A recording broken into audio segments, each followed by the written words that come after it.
Buenas tardes. Bienvenidos al ciclo de actividades por videoconferencia que brinda el Colegio Público de Abogados de la Capital Federal. Hoy, como actividad organizada por el Instituto de Derecho de Seguros que dirige el doctor Eduardo Baeza, contamos con los doctores Ángela Pinacchio y Gustavo Somoza López, que nos hablarán de seguro de transporte automotor de cargas.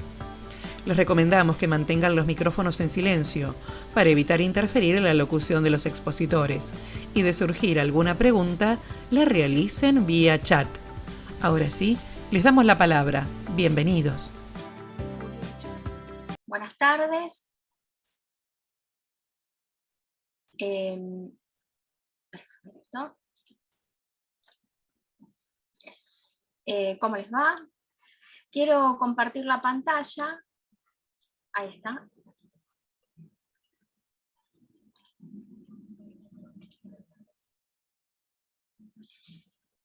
Bien.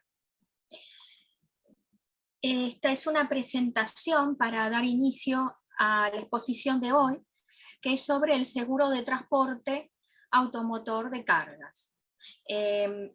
De hace bastante tiempo que estuvimos exponiendo sobre el seguro de transporte y en esta oportunidad está acotado a esta especialidad.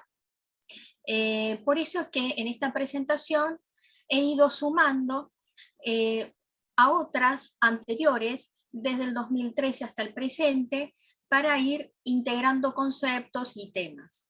Claro que un tema que concentra nuestra atención en la jornada de hoy es sobre el límite de cobertura, es decir, si la cláusula de franquicia es oponible o no al damnificado víctima. Esa cláusula de franquicia que se dispone en las pólizas de seguro de responsabilidad civil. Como verán, en la exposición vamos a citar jurisprudencia, también van a encontrar conceptos y la caracterización del seguro y específicamente sobre el seguro de transporte. Como estamos desarrollando el tema de seguro de transporte, este concepto de logística es fundamental.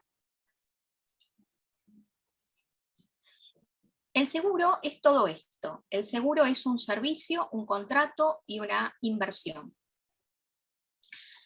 Desde el 2013 en adelante, que se estuvo exponiendo sobre este tema, el seguro de transporte, ya iniciábamos con el principio de libertad de contratación, sus fundamentos constitucionales. Claro, esto implica desarrollar qué es una cláusula general predispuesta, a qué se llama cláusula abusiva, cómo actuar de forma preventiva, si eso es lo usual, que no lo es, y por otro, si es posible y por qué medio procesal. En este caso, se podría actuar de forma preventiva mediante una solicitud de sentencia declarativa de certeza, pero ¿a qué llamamos cláusula abusiva? Les puedo citar variados ejemplos, pero esos ejemplos hay que estudiarlos a la luz del caso en particular. Se pueden citar numerosos ejemplos de cláusulas, pero hay que determinar, y ese es el trabajo, la tarea, si corresponde decir de tal o cual es una cláusula abusiva o no. Aquí tienen variados ejemplos. Una cláusula es abusiva no por predispuesta, sino porque, al contrario, ha sido impuesta unilateralmente por quien llamamos empresa, y esa imposición unilateral en el contrato se debe a la razón de colocarse en una posición más ventajosa que la otra, rompiendo con un principio de equidad y de buena fe. Esto no es nuevo, es un concepto que ya viene trabajándose desde hace bastante tiempo.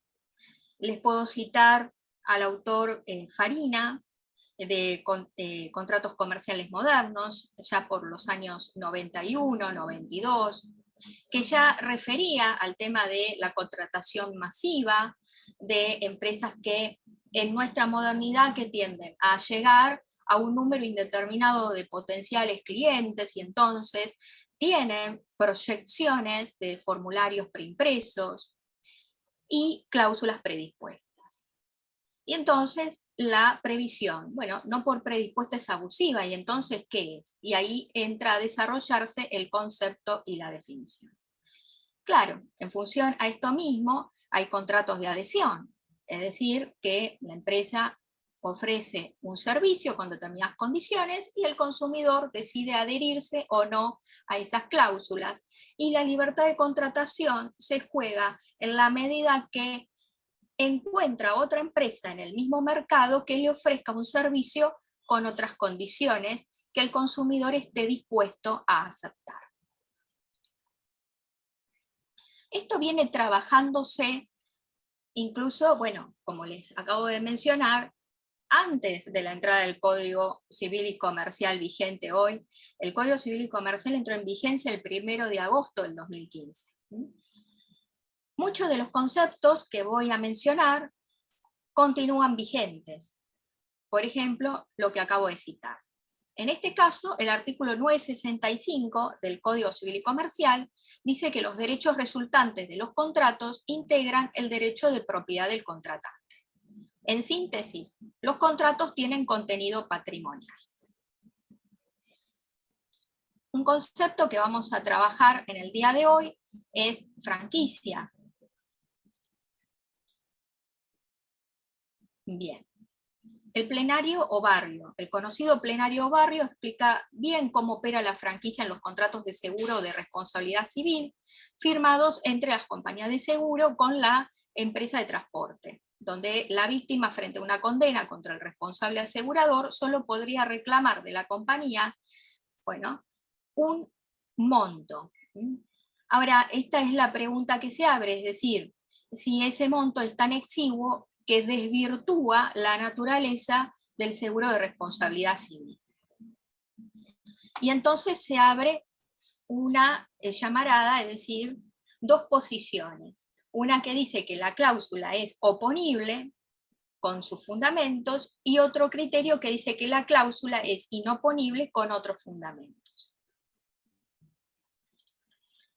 En esta presentación que yo voy a dejar a su disposición, también tienen otros conceptos que, bueno, por la dinámica de la clase de hoy, o de la exposición de hoy, no los voy a desarrollar por completo. Entonces, el seguro de transporte. Bueno, como les mencionaba anteriormente, es importante el concepto de logística, que es una proyección, una planificación, donde se tienen en cuenta estos ítems: el vehículo transportador, el tipo de mercadería y contenedor, el embalaje que se va a emplear, la ruta convenida y las vías alternativas, las medidas de cuidado, el valor económico expuesto por viaje, la cobertura, y ahí entra el tema del seguro, y los tiempos. Respecto de los riesgos se pueden clasificar de variadas formas. Claro está que es importante hacer un control de riesgos por dos razones. Una de ellas es por lo siguiente: si bien contratando el seguro puede recuperarse, se podría recuperar el valor económico de la mercadería faltante o dañada o que ha llegado defectuosa, es luego difícil preservar sanamente las relaciones comerciales. Pero otro interés de la empresa es probablemente poder negociar una baja de la prima, para lo cual dentro de ese plan logístico es de interés hacer un control de riesgos.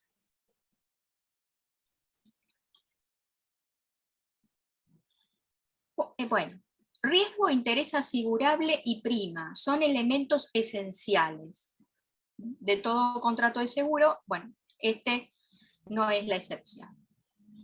Hay técnicas de dispersión del riesgo, como el coaseguro, el reaseguro. Y bien, vamos a avanzar y nos vamos a encontrar con una identificación espero que se pueda ver por pantalla, de posibles riesgos: choque, vuelco, desbarrancamiento, descarrilamiento, aluvión, huracán, rayo. Estos riesgos van a encontrarse definidos en la póliza, como una suerte de glosario que hace de marco regulatorio para las partes.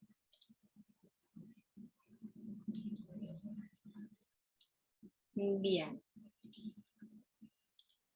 Vamos a ir avanzando, pero antes que nada, a ver si puedo encontrar el pequeño casito para que ustedes tengan también una idea de en qué consiste el tema que estamos trabajando en el día de hoy. Ahí está. Lo que les voy a presentar es un caso hipotético, ¿no? La empresa Vino Rosso, Sociedad Anónima, Bodega, elabora y comercializa vino y otras bebidas espirituosas. El 22 de abril del 2010 contrató con Operaciones Transporte SRL. El primer contacto fue por orden de carga de Vino Rosso a Operaciones Transporte. Operadores Transporte SRL es operador de transporte y cargador y contrata con Bilbao, que es otra empresa, Sociedad de Responsabilidad Limitada. La compradora y destinataria a la vez es Los Soles SRL. Esta empresa compra la mercadería para su distribución regularmente en la zona. El cargamento son dos tipos de cajas, son dos tipos de cajas diferentes, porque están embotelladas, tienen un determinado peso, son de madera acondicionada para el transporte, van marcadas, que dice vino San Miguel y vino azul. Además, todas llevan la marca Vino Rosso de la bodega productora. El camión es semirremolque con dimensiones de tanto de largo, ancho y alto, con una capacidad de 24 toneladas. Y a continuación van a encontrar el detalle de la carta de porte o remito. La fecha de carga, la hora, la entrega, la hora máxima prevista de entrega. Se entrega al transportista, la distancia, el vehículo identificado. Ahora bien, la mercadería, y ahí está el nudo de la cuestión, no llega a destino en su totalidad. Hay faltantes de 4 cajas identificadas por marca, cantidad, valor estimado de la pérdida económica. ¿Por qué decimos que el seguro es, además de un servicio, un contrato, una inversión? Porque hay un gasto planificado en el tiempo. Y en el caso, como es el ejemplo de una pérdida económica, bueno, se prevé que ante el riesgo se pueda recuperar ese valor económico. Y todavía están en cierne las relaciones comerciales entre las empresas. Por eso es importante hacer un control de riesgos. Bueno, de este tema, el sistema de distribución, logística, lo que acabo de desarrollarles es más que suficiente para la exposición de hoy.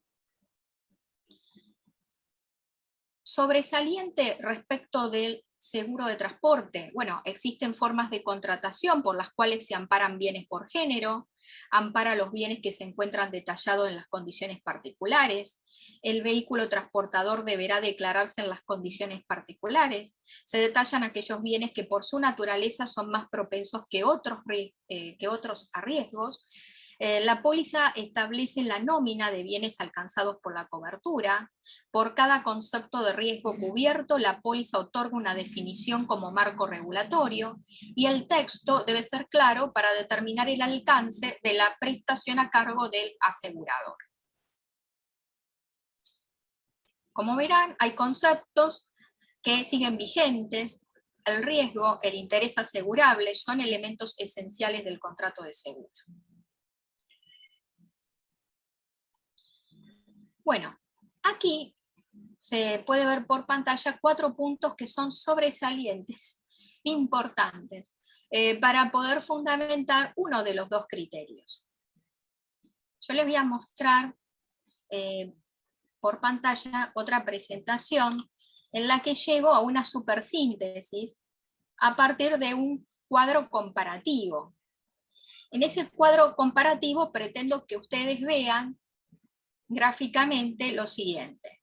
Hay dos posiciones, una a favor de la inoponibilidad del límite de cobertura, con este criterio: garantizar el resarcimiento, la función social del seguro, la reparación razonable y a valores actualizados.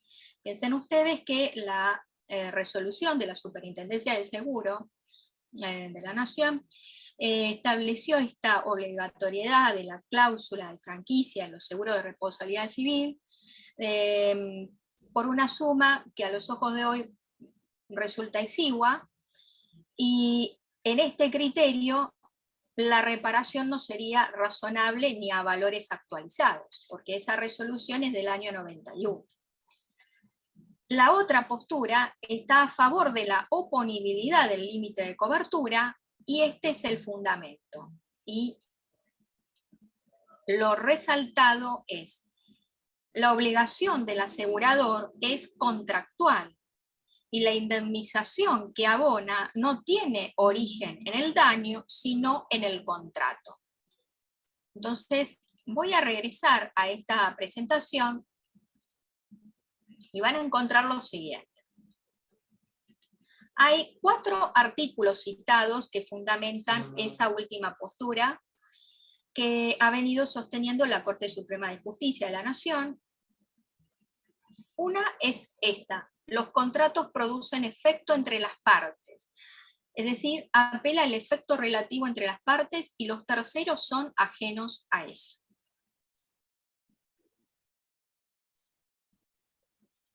El contenido del contrato es patrimonial, los jueces no tienen potestad de modificar los contratos, y las partes contratantes son libres de introducir un contenido al contrato. Está citando los artículos 958, 959, 960 y 965 del Código Civil y Comercial vigente.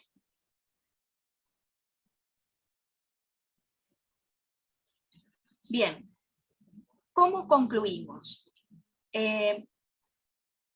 Estos botones interactivos de alguna forma los va a llevar a esta presentación, donde está enumerado los fallos desde el caso Flores en adelante.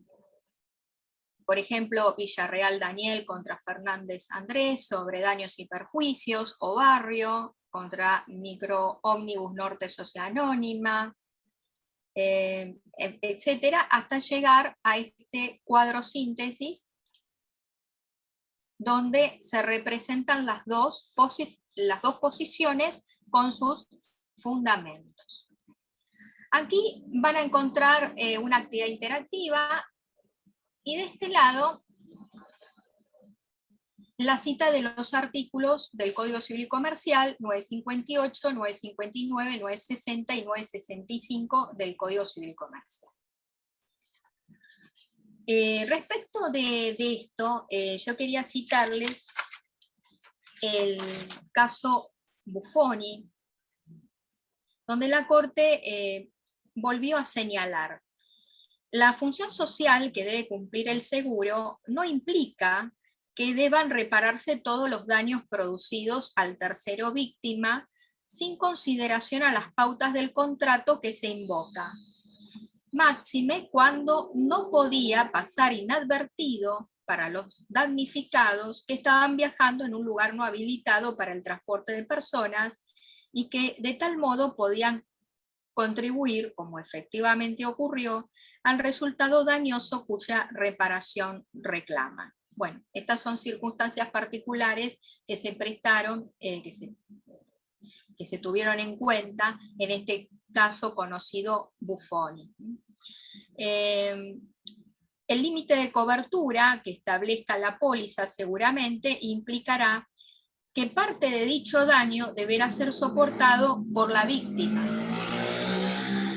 Pero el mero hecho de que la víctima cargue con un daño que otro le causó circunstancia lamentable, no justifica por sí solo que los jueces hagan inoponible a la víctima el límite de cobertura, que consiste con una regulación y ha sido acordado entre el asegurado y aseguradora.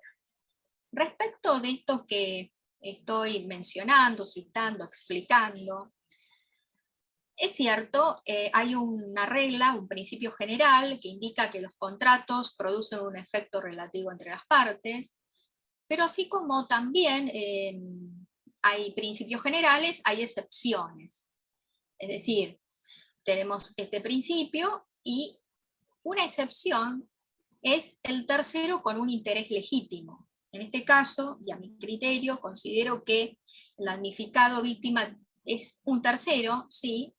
Por regla general, los contratos producen efecto entre las partes únicamente, pero como tercero, ese damnificado tiene un interés legítimo. Bien. Y bueno, eso es todo por esta presentación. Y ahora continúa el doctor Somoza López. Lo escuchamos. Gustavo Somoza López, ¿estás conectado? Ahora sí, ahora me permitieron. Bueno, está bien. Bueno, ¿qué tal? ¿Cómo les va? Bueno, nuevamente, bienvenidos colegas, doctoras, doctores, bienvenidos, como digo yo siempre, a su casa, que es el Colegio Público de Abogados de la Capital Federal. Gracias, Ángela, por la introducción con un tema como es el tema del seguro de transporte y también el tema de la oponibilidad o no oponibilidad de la franquicia, ¿no? Y vamos a tratar, como siempre, de dar esa visión equilibrada y ecuánime del Instituto de Derecho del Seguro en cuanto a ni una oposición favorable ni a la víctima, ni al asegurado, ni a la compañía de seguro, sino tratar de analizar qué dice la norma jurídica vigente, qué dice la jurisprudencia, y en base a eso tratar de darle herramientas, elementos a las y los colegas para que podamos ejercer mejor la profesión, que en definitiva es un poquito la tarea nuestra, ¿no? En cuanto al seguro de carga transportada, que creo que empezaste también vos a hablar, Ángela, quiero volver otra vez sobre un tema que muchas veces se omite y que siempre, digamos, los que nos escucharon en las charlas anteriores ya nos habrán escuchado y algunos ya se aburrirán, pero bueno, vamos a tratar de nuevamente meterlo, que es el tema del artículo 10 de la ley 23.653. El artículo 10 de la 24.653. Esta ley, que incluso hay fallos bastante interesantes, uno que recuerdo ahora, de hace menos de 3 años, de la Sala C de la Cámara Nacional de lo Comercial. Primero leamos el artículo, después vemos cómo lo practicamos y después vemos algunos casos jurisprudenciales que traje para verlo directamente, cómo funciona lo que estamos tratando en el día de hoy, pero desde el punto de vista de los distintos tribunales. El artículo 10 nos dice, seguros obligatorios. Todo el que realiza operaciones de transporte debe contar con los seguros que se detallan a continuación para poder circular y prestar servicios. Es decir, no es algo voluntario, es algo exigido por la norma jurídica, primero. Su responsabilidad empieza con la recepción de la mercadería, finalizando con su entrega al consignatario o destinatario. Al respecto, quiero acotar algo. Hoy en el Código Civil y Comercial de la Nación tenemos definido claramente el contrato de transporte. Cuando se sancionó esta ley, no lo teníamos como un contrato típico dentro del Código de Vélez. Hoy lo tenemos claramente y en el Código de Comercio no tiene una regulación tan exhaustiva como tiene en nuestro Código Civil y Comercial. Pero aquí, en definitiva, está haciendo mención a lo que nuestro Código actual define como transporte. De responsabilidad civil hacia terceros, ahora empieza a mencionar los seguros obligatorios, de responsabilidad civil hacia terceros transportados o no, en las condiciones exigidas por la normativa de tránsito. Sobre esto vamos a hablar cuando veamos los casos jurisprudenciales, que no son temas menores. Punto B, sobre la carga. Y este es un punto álgido de discusión, y voy a decir dónde tenemos más que nada la discusión. Sobre la carga únicamente mediando contrato de transporte, debiéndose indicar en la póliza los riesgos cubiertos. El seguro será contratado por alternativa 1, el remitente o consignatario, que es el dador de carga, quien entregará al que realiza la operación de transporte antes que la carga el certificado de cobertura reglamentario con inclusión de la cláusula de exhibición de responsabilidad del transportista, es decir, la cláusula de no repetición.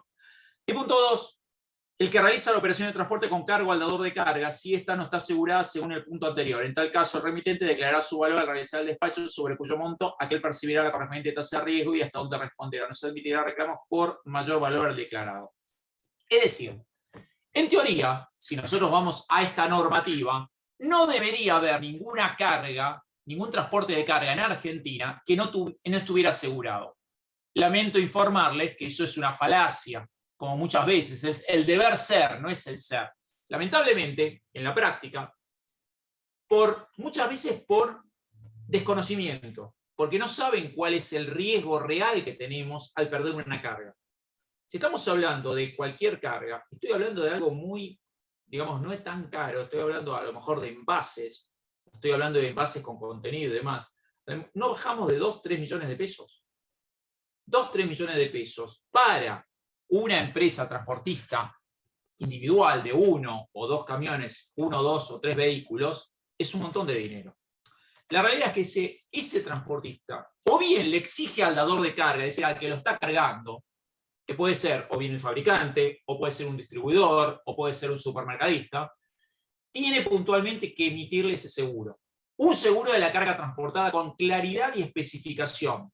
¿Qué quiero decir? ¿Qué estoy asegurando? ¿Cuál es la vigencia? Que tenga cobertura patrimonial, es decir, que esté pago. ¿Cuáles son las medidas de seguridad que la aseguradora exige? No nos olvidemos que si no cumplimos las medidas de seguridad que una aseguradora exige en un caso de un seguro de carga transportada, es un eximiente de responsabilidad de la aseguradora. Y puntualmente la no repetición. ¿Por qué? Porque ante la ocurrencia de un evento, de un ilícito, de un robo, claramente la aseguradora indemnizará al dador de carga y repetirá al transportista. Por lo cual la no repetición es algo fundamental, pero fundamental también es analizar los términos y condiciones de esa póliza de seguro de carga transportada en cuanto a la normativa de seguridad, que no es un tema menor. Esa es la alternativa del inciso 1 del artículo 10. La otra es que el transportista, ante esa carencia de seguro, ¿qué haga? Lo contrate. ¿A cargo de quién? Del dador de carga. ¿Qué ocurre en la vida, digamos, como diríamos nosotros, en la vida real? Muchas veces el margen del transportista no es tan importante y necesita mantener el cliente. Y a veces no estamos hablando de clientes que sean empresas de consumo masivo, a lo mejor son clientes de menor envergadura. Entonces, ante el riesgo de perder ese cliente, ¿qué opta? Me callo, transporto igual, sin considerar esa exposición que claramente va a tener ante esa eventualidad de un riesgo cierto. Como agregado, digo lo siguiente: la cláusula de no repetición tiene validez en el ámbito del territorio argentino. No consideremos que esa cláusula de no repetición la vamos a poder oponer en caso de un transporte internacional con ocurrencia del siniestro del exterior. Tengamos precaución. Podemos negociarlo, pero no es una cláusula usual en diferentes países, como lo tenemos nosotros aquí. Esto es importante. No quería dejar, más allá de los atinados y pertinentes comentarios y expresiones de Ángela, mencionar este tema, porque es uno de los errores comunes que se producen en el transporte de carga. Es uno de los errores comunes. Y ahora vamos al otro gran tema, que es el tema de las oponibilidades de las franquicias o de los deducibles en el seguro en general, ¿no? Y acá tengo varios casos. Hoy no los voy a abrumar con muchos casos, pero sí elegí algunos casos recientes, no tan conocidos, que dan un poquito, o buscan dar un poquito de claridad sobre el tema de la charla de hoy. El primer caso es un caso de la Cámara Nacional de lo Civil, Sala M, del 5 de noviembre del 2020, autos caratulados DME contra MJM y otros sobre daños y perjuicios.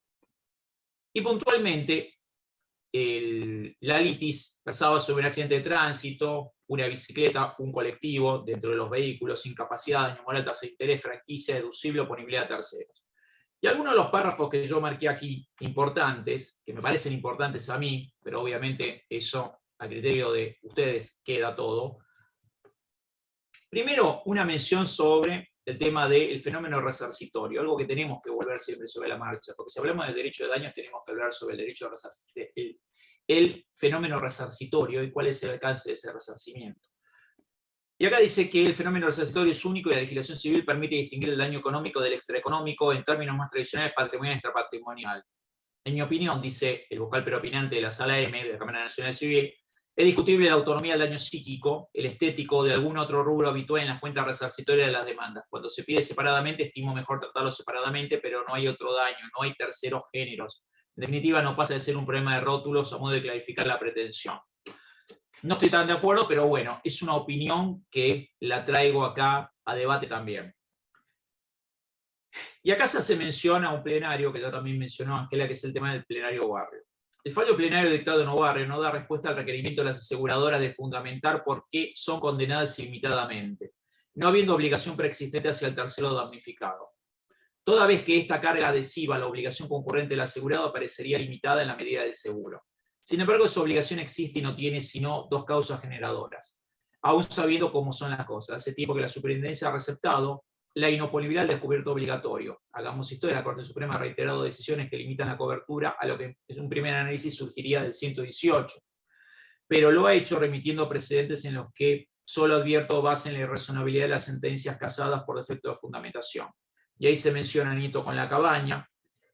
Y puntualmente, la inconstitucionalidad de la resolución 25429 de la superintendencia, que es a la que se hace referencia también en Obarrio, y reiterando la inoponibilidad de la franquicia a la víctima, condenando a la aseguradora por el todo. En esa oportunidad se explicó el fundamento obligacional de la condena. En forma casi inmediata, el criterio fue adoptado por la Sala M en este caso. Y puntualmente, la contratación del seguro era obligatoria para el transporte automotor de la Ley 12346. Sigue siéndolo con mayor generalidad a partir de la 24429, que es la vigente actualmente, y en particular el artículo 68. Pero fue derogado los hechos, pero para casi todo el espectro de accidente de tránsito por una mera resolución de la Superintendencia de Seguro de la Nación, que es la que se cuestiona la constitucionalidad o no, que es la resolución 25429. Algo importante aquí. La causa de una obligación está en la integración, junto al porteador de un proceso de comercialización de servicios riesgosos con las inherentes responsabilidades que emanan el artículo 42 y 40 de la 24240. Ahora bien, yo creo que acá hay algo de un fundamento que debemos considerar y por qué, digamos, vamos a tener posiciones que están en contra, que consideran que esa franquicia tiene que ser oponible a la víctima y algunos que consideramos que no, pero bueno, uno de los fundamentos de los que consideramos que no. Ha expuesto Morandi que ignorar las causas del nacimiento de una institución significa estructurar un sistema jurídico divorciado de la realidad. Esto lo mencionó en su obra Estudios de Derecho del Seguro, en el año 1971. Y acá se abre un concepto importante que debemos tener presente, que es el hecho de la función social que el seguro debe cumplir. Derivado de ello, de la necesidad de una regulación, ejemplo del fenómeno de la publicización, en virtud de los enormes intereses de la comunidad comprometidos en su gestión. Es evidente que con el seguro obligatorio, en realidad fue el derecho de la víctima el que pasó a la primera línea, alejando este tipo de seguro del esquema clásico del seguro de responsabilidad civil. Y este es un tema que es un tema clave cuando tenemos que analizar la oponibilidad o no de la franquicia, en el caso de un seguro obligatorio. En el caso de un seguro obligatorio. Si no estamos ante un fenómeno, un seguro obligatorio, claramente no podemos ni siquiera poder analizar una posición contraria al 118 de la ley de seguro. Ahora bien, si estamos ante un seguro obligatorio, como el que fija el 68 de la ley 24449, ¿cuál es, a criterio del legislador, el interés protegido? ¿O qué busca proteger? ¿Busca proteger o mantener la indemnidad del asegurado? ¿O busca más proteger a la víctima? Y ahí es un tema de análisis. ¿Cuál es la finalidad de poner un seguro obligatorio? Después tenemos que discutir si la regulación del seguro obligatorio en nuestro país es la adecuada o no. Yo creo que deberíamos hacer una mejora en la normativa sobre lo que es un seguro de responsabilidad civil obligatorio. ¿Por qué? Porque nosotros podemos plantear claramente que obviamente ese seguro obligatorio de responsabilidad civil tiene como norte proteger a la víctima. Ahora mi pregunta es, el seguro de responsabilidad civil, si vamos a la definición que nos da el 109 de la ley 7418, claramente también tiene que mantener la indemnidad de quien toma el seguro. Porque de lo contrario, ¿cómo vamos a proteger a uno de los elementos fundamentales de la ecuación económica que sostiene el negocio del seguro? Porque, a ver, seamos claros, si no tenemos una viabilidad económica, no tenemos posibilidad de tener un sistema de seguros. En Argentina muchas veces somos muy utópicos, pensamos que con el hecho de expresar deseos y voluntarismos vamos a transformarlo en realidad. No, si no tenemos una ecuación económica que lo sostenga, lamentablemente va a ser un mínimo algo ilusorio. Yo lo que digo es, ¿está bien tener un seguro de responsabilidad civil obligatorio? Yo creo que sí. Ahora, ¿es sostenible económicamente ese seguro? Diciendo puntualmente, cualquier franquicia no la vamos a considerar válida y no es oponible a la víctima, porque yo tengo que buscar proteger a la víctima. Es un comentario que tiro a debate, que no quiero dar una respuesta, no quiero condicionar, pero sí quiero que lo pensemos. Somos todos profesionales, por lo cual creo que podemos pensarlo. Porque tenemos que empezar a analizar en Argentina que nuestra ley de seguros, el 7418, que fue obviamente de la autoría del doctor Isaac Alperín, que es una obra fantástica, pero es una ley que fue redactada en 1958, que entró en vigencia en el 68. Yo creo que tal vez algún ayornamiento tenemos que hacerlo, pero esencialmente, ¿qué? ¿Ir contra los principios de la ley? No. Decir, bueno, bárbaro, ¿qué hemos aprendido del funcionamiento de esa norma jurídica en el tiempo? ¿Qué tenemos que ajustar? ¿Está mal proteger a la víctima? No. Pero también tengo que proteger al asegurado. Y tengo que proteger la viabilidad económica de la aseguradora. Porque si yo no protejo la viabilidad económica de la aseguradora, ¿cómo mantengo el seguro? El contrato de seguro tiene esa ecuación económica como todo contrato. ¿Qué es cuál? Dar cobertura a quien toma el seguro. Cobertura ante riesgos. Pero tengo que cuidar también financieramente y económicamente a quien otorga ese seguro. No puedo desconocer a las distintas partes intervinientes en ese negocio, pero tampoco tengo que desproteger a la víctima. Por lo cual, claramente, como vemos que hay aparentemente, lo que yo digo, esos dilemas que nos da la norma jurídica, tenemos que encontrar una compatibilización de normas que pueda llevar a una protección que mantenga la existencia de ese negocio. Voy a citar otro fallo más, que es Autopistas Urbanas Sociedad Anónima y otro contra Transporte Santa Fe, daños y perjuicios, de la Sala H de la Cámara Nacional de lo Civil, del 13 de agosto del 2019. Y algunos párrafos que quiero traer acá a colación, y no me voy a demorar mucho en virtud de la escasez del tiempo. Cuando un automóvil, como en el caso embiste una estructura ubicada en forma reglamentaria en la cinta asfáltica, nos encontramos ante un supuesto de daño ocasionado por una cosa riesgosa, obviamente el vehículo, que da origen a la responsabilidad objetiva del dueño o guardián de la cosa riesgosa. El damnificado no necesita probar la culpa del dueño o guardián, sino que probado de hecho por parte de este, el demandado debe acreditar alguna de los eximientes de responsabilidad. Vale decir, caso fortuito, culpa de la víctima o de un tercero por quien no deba responder. Considero que la cláusula que dispone, acá estamos hablando no de la sala M, que era el anterior caso, sino de la sala H. Considero que la cláusula que dispone una franquicia de 40.000 pesos a cargo del asegurado no es inoponible a la víctima como pretende el actor con sustento de la doctrina del plenario Barrio, sino que en realidad es nula. Es otra visión. Acá ya la sala dice que directamente esa cláusula no es inoponible, es nula. Vamos a ver por qué dice que es nula. Plantea y trata de encontrar el justificativo en un supuesto hecho de una cláusula abusiva. Las cláusulas abusivas, por contrariedad del orden jurídico, vician el contenido del contrato y de su formación, resultando inidóneas para producir sus efectos propios.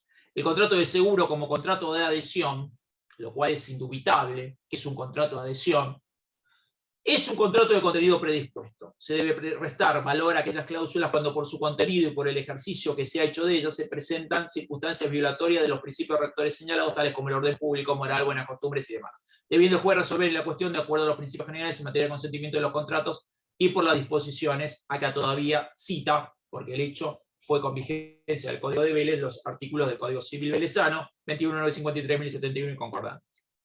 Si bien la ilicitud de las cláusulas abusivas se forma cuando éstas contraían previsiones expresas de la ley, existe también la ilicitud ante juridicidad material, por violación del orden público, buena fe, regla, moral, equidad y buenas costumbres.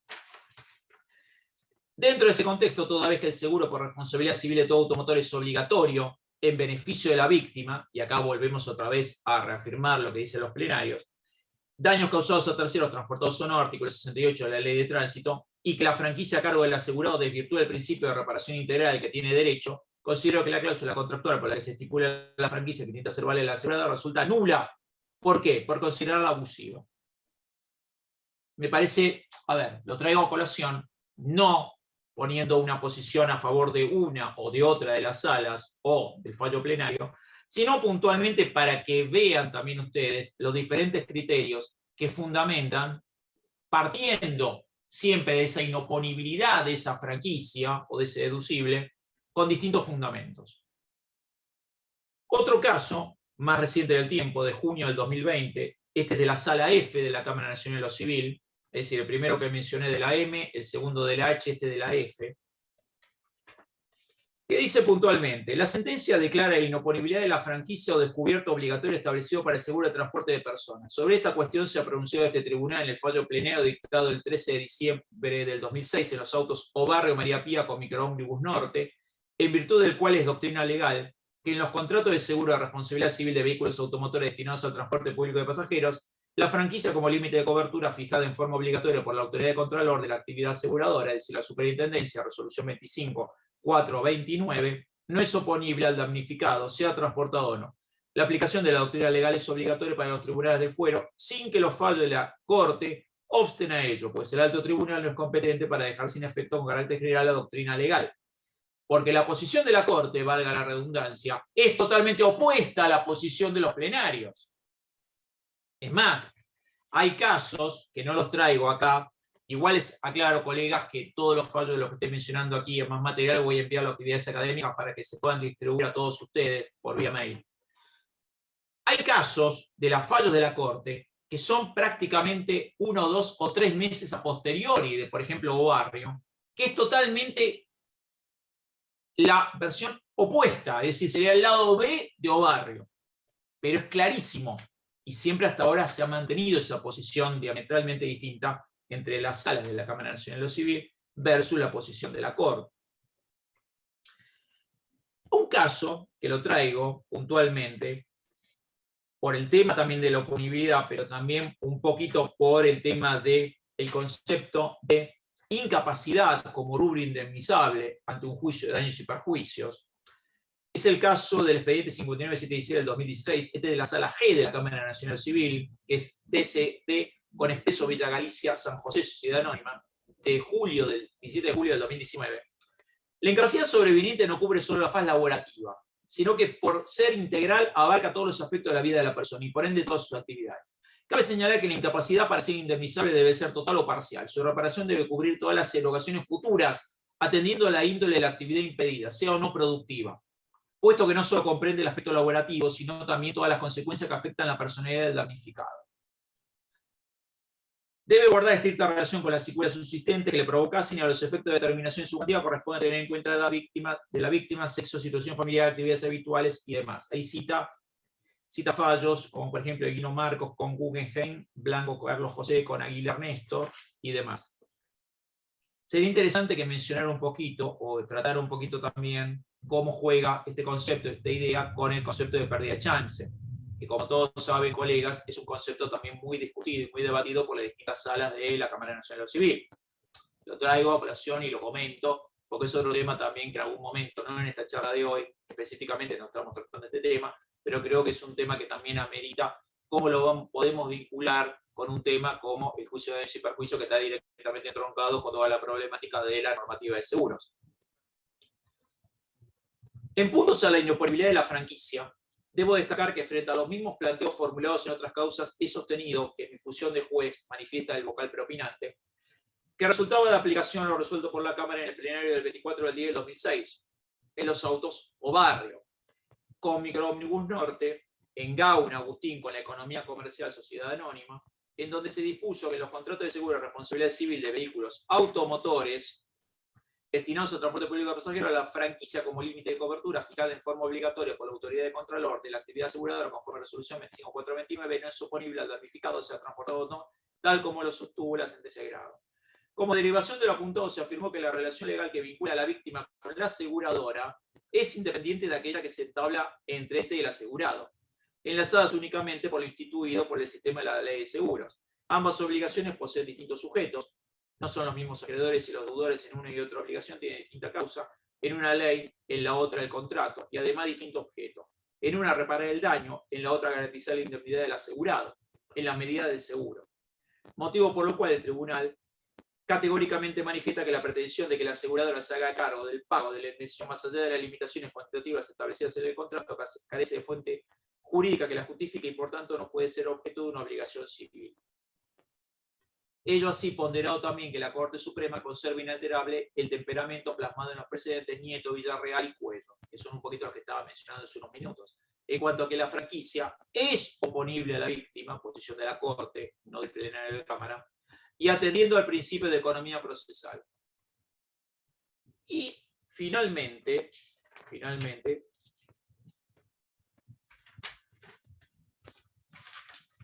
voy a mencionar un fallo, que es un fallo de la Cámara de Apelación de lo Civil Comercial de Azul, provincia de Buenos Aires, a la 2 de mayo del 2019, donde quiero mencionar y citar un solo párrafo, y después vamos a vincularlo con algo de lo que mencioné anteriormente.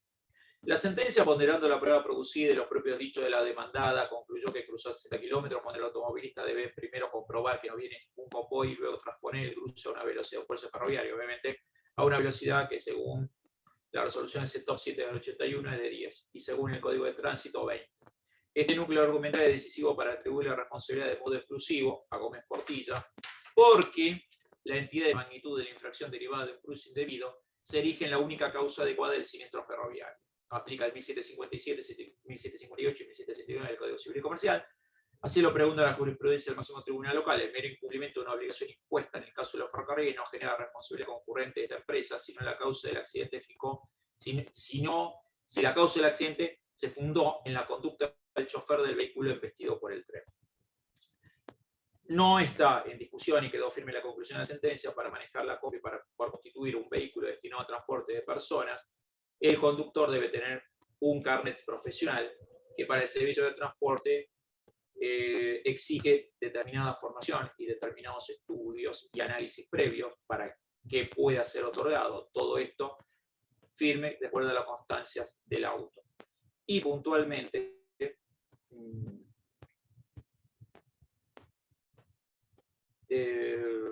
acá claramente se desestima obviamente esa situación de responsabilidad concurrente entre el ferrocarril y el conductor del vehículo. Ahora bien, nosotros acá tenemos una situación, un poquito lo que mencionamos, ¿no? Hemos mencionado distintas salas de la Cámara Nacional de lo Civil con distintos fundamentos, pero siempre defendiendo esa posición en la Cámara, no en la Corte, reitero, en cuanto a que toda franquicia y todo deducible no son oponibles a la víctima. Más que nada el fundamento, en definitiva, sigue siendo, a mi entender, que ese seguro obligatorio tiene como fundamento proteger a esa víctima. La pregunta siempre va a seguir siendo la finalidad del contrato de seguro. ¿Es proteger a la víctima por más de que sea obligatorio o tengo que proteger a la víctima si es un seguro obligatorio, pero también tengo que mantener indemne al asegurado? Porque nunca un seguro de responsabilidad civil deja de estar encuadrado en lo que regula el artículo 109 de la Ley de Seguro 7418. Reitero, yo creo que el sistema de responsabilidad civil que le regula la Ley de Seguros tal vez tenga que ser ajustado con un poquito de análisis también en cuanto a la viabilidad económica de establecer la disponibilidad de las franquicias, bueno, bárbaro, porque la franquicia se coloca también por un imperio necesario, por una necesidad de el cálculo actuarial que realiza la compañía de seguros, no es que la compañía de seguros por maldad impone una franquicia. Entonces yo digo, tenemos que tratar de compatibilizar un poco los intereses de todos los sectores actuantes en el negocio del seguro. Bueno, y quedamos a la espera de cualquier consulta o planteo que quieran hacer todas los colegas que están presentes, y el material vamos a entregarlo a todos los casos y demás, y algunos casos más vamos a enviarlo a la gente de actividades académicas, que muy gentilmente va a remitírsela a todos los que están inscritos en esta actividad. Muy bien, justamente acabo de mandar el link de la presentación con todos los contenidos, Exacto. los conceptos que acabo de exponer al área académica. Ellos lo van a distribuir. Aquí Sí, hay una consulta que dice: mi pregunta está orientada a las eximentes de responsabilidades. sí. Aclaro que me parece también que además de haber una pregunta, encierra alguna afirmación, y dice así: tercero, por el cual no deba responder, aplicable al caso del vehículo sustraído y la exhibición de responsabilidad del propietario y aseguradora. A mi entender, dice quien escribe aquí, que se llama Alejandro Fabián, a mi entender se está creando un vacío legal en que se deja al descubierto a las eventuales víctimas del conductor, y es posible que se considere una extensión de las obligaciones del seguro obligatorio. ¿Es posible? Hay una cuestión de bienestar general que no se está atendiendo con la jurisprudencia actual. ¿Qué te parece? Me parece, a ver, el planteo que hace el colega me parece muy interesante, porque es una realidad el hecho de qué ocurre con un vehículo robado, que obviamente ahí tenemos una situación de robo que afecta a un seguro de terceros o todo riesgo del vehículo, pero aparte el tema de cómo actúa el seguro de responsabilidad civil. ¿Por qué? Porque en definitiva, el seguro de responsabilidad civil, acá vamos a analizarlo y voy a tratar de encontrar una respuesta haciendo abstracción de la jurisprudencia a la cual se refiere el colega. Si el colega quiere mencionarlo, con gusto, la sumamos también. Okay. ¿Qué es lo que yo analizo acá? Analicemos lo siguiente. ¿Cuál es la finalidad real y última de un contrato de responsabilidad civil, de seguro de responsabilidad civil? Mantener indemne al contratante. Si al contratante le roban el vehículo, el contratante tenía un seguro que válidamente lo había tomado, que lo había pagado, que le roban el vehículo.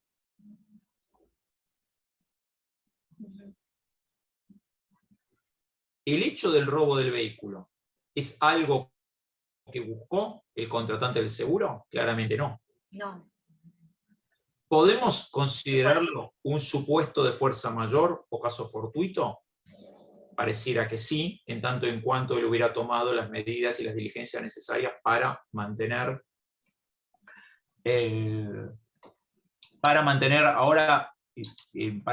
acá el doctor Penino quiere hacer una participación que por supuesto vamos a pedirle a la gente de actividades académicas que también le habilite el micrófono al doctor Penino, y que puntualmente tenemos esa situación. Y ante la hipótesis de que el ladrón embista a un tercero, el tercero lógicamente, ¿contra quién va a iniciar las acciones? Contra el titular registral del vehículo, claramente, porque lo queríamos cualquiera. Y sospecho que la jurisprudencia a la cual menciona el colega es claramente que en ese caso la compañía aseguradora no cubriría esa contingencia o ese reclamo del tercero. Corríjame si estoy equivocado, doctor. Si quiere, mándelo por chat. Claro, la idea sería que escriban por chat las preguntas, y si quieren hacer alguna acotación también, en principio, Sí. como hicieron la presentación y está organizado. Sí, coincido, y está fuertemente vinculada esa pregunta con lo que antes era el análisis del artículo 1113 del Código Civil, por el cual se corrió el factor de atribución subjetivo al objetivo, terminó siendo el centro del sistema de reparación el daño, se exige una reparación integral y se invierte la carga de la prueba. Bueno, respecto de la función social del seguro también se ha dicho bastante, pero lo que introduce el doctor sobre la finalidad del seguro de responsabilidad civil también, bueno, a debate. ¿Alguna otra consulta? Sí, estaba Ángela, el doctor Penino quería hacer una participación, no sé si le pueden habilitar o no, me dice la gente de actividades académicas que no, que tiene que colocarlo por chat. Tiene que escribirlo en el chat si quieren hacer alguna acotación, decir su parecer, su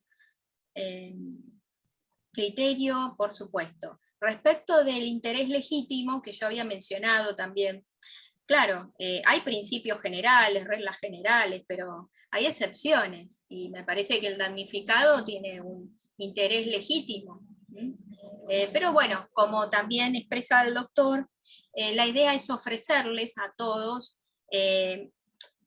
los dos criterios y sus fundamentos para que ustedes tomen sus propias decisiones, lo evalúen, puedan utilizar este Pero para... sí, Ángela, yo quiero acotar que lo que dice el doctor es muy pertinente, porque es una situación que se da prácticamente, y que la realidad puede ocurrir ese desamparo en el contratante del seguro. Claro, por eso la idea es que tengan todo el material, especialmente esas dos posturas, esas dos visiones y los fundamentos que las acompañan, ¿no? Seguimos con ese objetivo, con ese norte. En definitiva, ustedes tienen que tomar sus propias decisiones y evaluar sus propios criterios que hacen a la actuación profesional. ¿Alguna consulta? ¿Preguntas?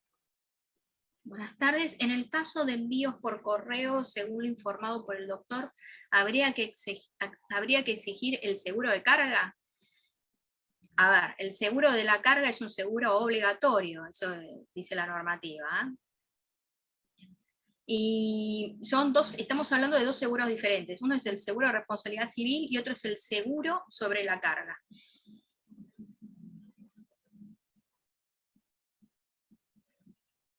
¿Alguna otra consulta? Respecto de los... No, quería acotar algo, Ángela, no sé, en función de lo que dijo la colega, sí, porque tengo un pequeño inconveniente acá con la computadora, que no sé cómo lo voy a subsanar, pero, a ver, el punto es el siguiente. Cuando nosotros enviamos un envío, por ejemplo, por un carrier, no es al seguro que estoy apuntando yo. Yo estoy apuntando, por ejemplo, yo soy una empresa de transporte, tengo una empresa de consumo masivo que me encarga a mí transportar mercadería del punto A al punto B. Yo ahí tengo que exigir a la empresa de consumo masivo, que es la que me carga, el seguro de carga transportada. Puntualmente, lo otro, estamos hablando por un envío o por un correo privado y demás, que habría que ver los términos y condiciones de ese contrato per se de envío por correo. Que seguramente el correo va a tener un seguro, pero no estamos refiriéndonos al artículo 10 del seguro de la ley de transporte. No estamos hablando del artículo 10 de la ley de seguro de transporte, quiero ser claro al respecto. Eso no implica que el carrier no tenga un seguro también ante la actividad o ante los riesgos de la actividad, que puede ser un seguro específico o puede ser también un seguro de responsabilidad civil genérico, abarcativo de toda la actividad que tiene. ¿Sí? Eso es lo que quiero aclarar al respecto.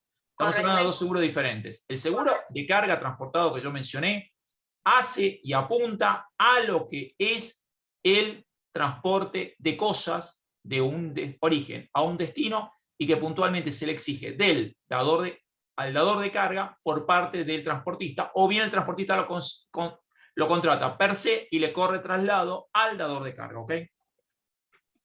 Sí, sí. Ahora, gracias. No veía la diferencia, dice. Ahora bien, respecto de lo que estuvimos hablando hasta el momento, era sobre el seguro de responsabilidad civil. No confundir ambos. Una cosa es el seguro de responsabilidad civil, del que estuvimos hablando, incluso hasta creo más allá de lo que es el seguro de transporte, y que es el tema de hoy. Y otro es el seguro sobre la carga, del artículo 10. Bueno, ¿alguna otra consulta? Bueno. Entonces, si no hay ninguna otra consulta, bueno, damos por cerrada la exposición del día de hoy. ¿Estás de acuerdo, Gustavo? ¿Querés incorporar algo más? No, y quería agregar que aparte del material que vos ya enviaste, Ángela, yo les voy a enviar también por mail a través de actividades académicas los casos, y prometo ver algún caso que tenga una contraposición, una posición un poco diferente a la que mencionó el colega, con esa pregunta tan interesante que hizo en cuanto al tema de cómo juega el seguro de responsabilidad civil ante el robo de un vehículo y ante daños ante un tercero, que me parece un tema muy importante y que claramente lo vamos a incorporar ante próximas charlas. Nos parece muy, muy valioso e importante el aporte que realizó, doctor. Muchas gracias. Bueno, eso es todo. Damos por finalizada la reunión de hoy. Muchísimas gracias por haber venido, por su atención, por haber participado.